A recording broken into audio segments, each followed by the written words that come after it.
আজকে আমরা আলোচনা করব সিভি বা রিজিউম সম্পর্কে। তোমরা যারা ইন্টারভিউ দিতে যাচ্ছ তাদের জন্য যে জিনিসগুলো সবথেকে বেশি প্রয়োজন তাদের মধ্যে একটা হলো সিভি বা রিজিউম। তো আজকে আমরা আলোচনা করবো এই সিভি বা রিজিউমকে কিভাবে বানাতে হয়, এটা সিভি বা রিজিউমের মধ্যে কি কি থাকা উচিত, কি কি থাকা উচিত নয়, একটা প্রফেশনাল সিভি বা রিজিউম কিভাবে করতে হয়, সিভি বা রিজিউমকে অলওয়েজ আপডেটেড কেন রাখতে হয়, সিভি বা রিজিউমের মধ্যে পার্থক্য কি, কম্পিউটার বা সিভিকে কিভাবে মাইক্রোসফট ওয়ার্ড থেকে বানাতে পারি, যাদের কাছে কম্পিউটার নেই তারা মোবাইলে কিভাবে সিভিকে বানাবে, এই ব্যাপারে আমরা সম্পূর্ণ আজকে আলোচনা করব। তো এই সিভি বা রিজিউম সম্পর্কে আলোচনা করার আগে আমরা জেনে নিই সিভি বা রিজিউমের মধ্যে পার্থক্যটা কি। A resume is a one-page summary of your work experience and the background relevant to the job you are applying to. And a CV is a longer academic diary that includes all your experience, certificates and publication. তো basically আমরা যেটা বুঝলাম যে একটা resume বানাতে গেলে আমাদের সেটাকে ওয়ান পেজের মধ্যে করাটা সবথেকে বেটার। অনেক সময় আমরা 2 পেজের মধ্যে রিজিউম বানিয়ে থাকি, আমরা অলওয়েজ চেষ্টা করব সেম ইনফরমেশন প্রোভাইড করে আমরা সেটাকে 1 পেজের মধ্যে তৈরি করে একটা প্রফেশনাল লুক দেওয়ার চেষ্টা করব। এখন এই রিজিউমকে অলওয়েজ আপডেটেড রাখতে হয়। কেন? কারণ তুমি যে কোম্পানি বা যে সেক্টরে জব করতে যাচ্ছ তাদের রিকোয়ারমেন্ট অনুযায়ী তোমার কোন স্কিলগুলো ম্যাচ করে সেগুলোকে হাইলাইট করে রাখলে ইন্টারভিউ ইজিলি খুঁজে পাবে যে তোমাকে কোনখান এরিয়া থেকে কোশ্চেন করবে। ইন্টারভিউয়ার অ্যাপাজার্টলি যে কোনো জায়গা থেকে কোশ্চেন না করে তোমার স্কিল যেটা কোম্পানির রিকোয়ারমেন্ট সেখান থেকে কোশ্চেন করতে থাকবে। তাহলে ইন্টারভিউটা বেসিক্যালি যে কোনো ডোমেনে না গিয়ে তোমার স্পেসিফিক ডোমেন যেখানে তুমি এক্সপার্ট সেখানে ইন্টারভিউটা থাকবে। তো বেসিক্যালি এই সিভিটা আমাদের প্রচুর কাজে হেল্প করে। সিভিতে কি কি থাকবে কি কি থাকবে না সেই সম্পর্কে প্রথমে আমরা আলোচনা করব। তারপরে সিভিটা কীভাবে বানাতে হবে, সেটা কীভাবে প্রফেশনাল লুক দিতে হবে, সেটাকে কীভাবে 1 পেজের মধ্যে দিয়ে তৈরি করতে হবে সে সম্পর্কে আমরা আলোচনা করব। রিজিউমে সব থেকে প্রথমে যেটা থাকার কথা সেটা হচ্ছে পার্সোনাল ডিটেলস। রিজিউমে প্রথমে তোমার নাম থাকবে, ফটো তুমি দিতেও পারো নাও দিতে পারো, বাট তোমার phone number and email ID এখানে মেনশন করা থাকবে যাতে করে ইন্টারভিউ ইজিলি যদি তোমাকে দরকার পড়ে সেই ফোন নাম্বার ইমেল আইডি থেকে কন্ট্যাক্ট করতে পারো। এছাড়াও তুমি তোমার বাড়ির অ্যাড্রেস দিতে পারো পার্সোনাল ডিটেলসের মধ্যে। নেক্সট থাকবে এডুকেশন। তোমার এডুকেশনগুলো এভাবে অ্যারেঞ্জ করবে যাতে তোমার হাইয়েস্ট কোয়ালিফিকেশন থেকে তুমি তারপরে কোয়ালিফিকেশনগুলো লিখতে থাকো। সাপোজ তোমার হাইয়েস্ট কোয়ালিফিকেশন হলো এমটেক, তোমার সব থেকে উপরে থাকবে এমটেক, তুমি কোন ইউনিভার্সিটি থেকে সে এমটেক করেছো, তাতে তোমার কত পার্সেন্টেজ বা সিজিপিএ ছিল সেটা তুমি উল্লেখ করবে। এই সিজিপিএ ব্যাপারটা তুমি না চাইলে না উল্লেখ করতেও পারো। নেক্সট থাকবে তোমার বিটেক, ডিপ্লোমা, হায়ার সেকেন্ডারি এইভাবে নিচের দিকে থাকতে থাকবে, নিচের দিকে যেতে থাকবে। নেক্সট ইম্পর্টেন্ট পয়েন্ট একটা রিজিউমেতে থাকবে সেটা হচ্ছে এক্সপিরিয়েন্স। তোমরা যারা ফ্রেশার্স তাদের জন্য এক্সপিরিয়েন্স কলামটা থাকবে না, বাট যারা অলরেডি কোথাও জব করছো তাদের জন্য এটা এক্সট্রা অ্যাডভান্টেজ তোমার এক্সপিরিয়েন্সটাকে হাইলাইট করার জন্য। তো এই এক্সপিরিয়েন্সের মধ্যে তুমি কোন কোম্পানিতে জব করেছো বা কোন সেক্টরে জব করেছো, সেখানে কত দিনের জন্য তুমি জব করেছো, সেখান থেকে তুমি স্পেশাল কিছু জিনিস যদি শিখে থাকো সেগুলো এখানে তুমি ইনক্লুড করতে পারো। নেক্সট হলো স্কিল পার্টটা খুবই ইম্পর্টেন্ট।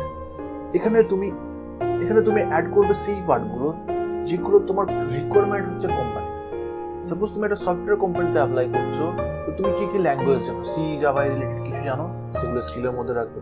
তুমি কোনো R&D কোম্পানিতে অ্যাপ্লাই করছো, মানে রিসার্চ অ্যান্ড ডেভেলপ কোম্পানিতে অ্যাপ্লাই করছো, তাহলে তুমি কি পাবলিশ করেছো, কোন ব্যাপারটা সম্পর্কে তুমি রিসার্চ করে, কোন ব্যাপারটা সম্পর্কে তুমি ডিটেলসে স্টাডি করেছো, কোন ব্যাপারটা সম্পর্কে তুমি এক্সট্রা কোর্স করে রেখেছো যেটা তোমার ওই রিসার্চ অ্যান্ড ডেভেলপমেন্ট ফিল্ডে কাজে লাগবে, সেটাকে হাইলাইট করবে। সেরকম তুমি যখন কোনো ম্যানুফ্যাকচারিং কোম্পানিতে অ্যাপ্লাই করবে তখন সেখানকার রিকোয়ারমেন্ট অনুযায়ী তুমি তোমার স্কিলকে সাজিয়ে দেবে। এই স্কিল জিনিসটাই বেসিক্যালি ডিফাইন করে দেয় যে ইন্টারভিউয়ার তোমাকে কোন জায়গা থেকে কোশ্চেন করবে, তোমার স্কিল অনুযায়ী কোম্পানির রিকোয়ারমেন্ট কোথায় ম্যাচ করছে। নেক্সট হলো অবজেক্টিভে তোমরা কি বলবে?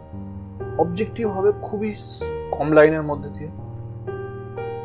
এই অবজেক্টিভকে তৈরি করার জন্য প্রথমে তোমাদের যেটা করতে হবে, যে কোম্পানিতে তুমি অ্যাপ্লাই করতে যাচ্ছ তার ওয়েবসাইটকে তুমি স্টাডি করে তুমি দেখো ইন ফিউচার ওদের কি গোল আছে, সেই গোল রিলেটেড তোমার অবজেক্টিভটা হওয়া চাই। সাপোজ তুমি একটা এডুকেশনাল ইনস্টিটিউটে সব টিচিং প্রফেশনে অ্যাপ্লাই করতে যাচ্ছ, তো তোমার গোল থাকবে, তোমার অবজেক্টিভ হবে জাস্ট লাইক এরকম।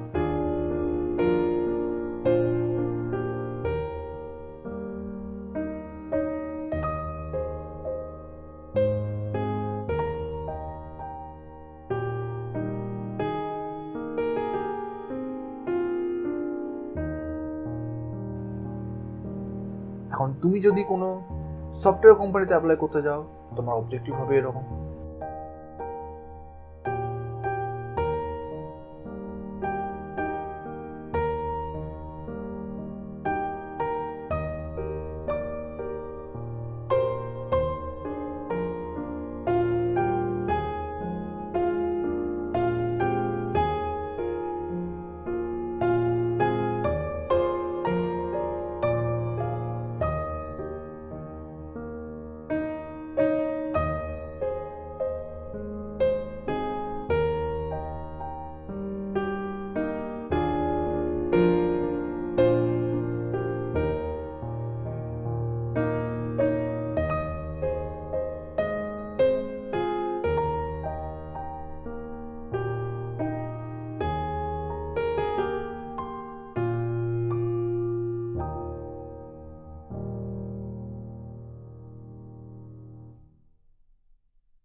নেক্সট হলো ইন্টারেস্টে তুমি তোমার সব হবিস গুলোকে দেবে।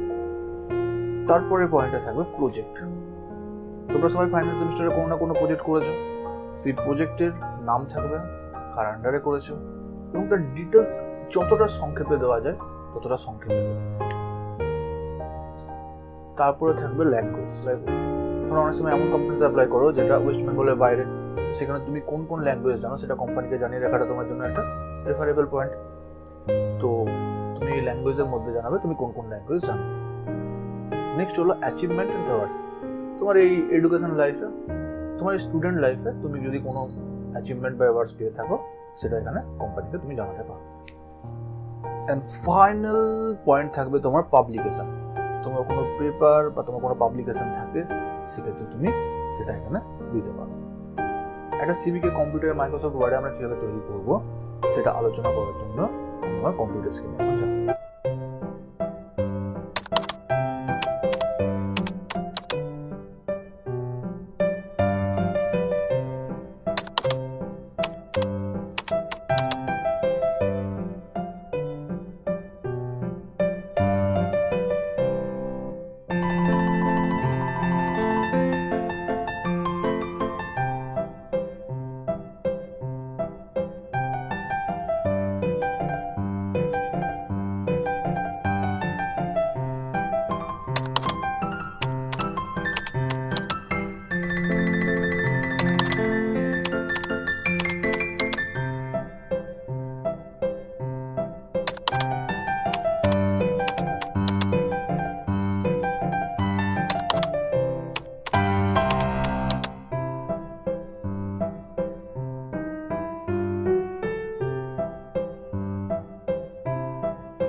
তোমাদের যাদের কাছে কম্পিউটার নেই, তারা মোবাইলের সাহায্যে কিভাবে সিভিকে বানাবে সেটা এবার আমরা আলোচনা করব।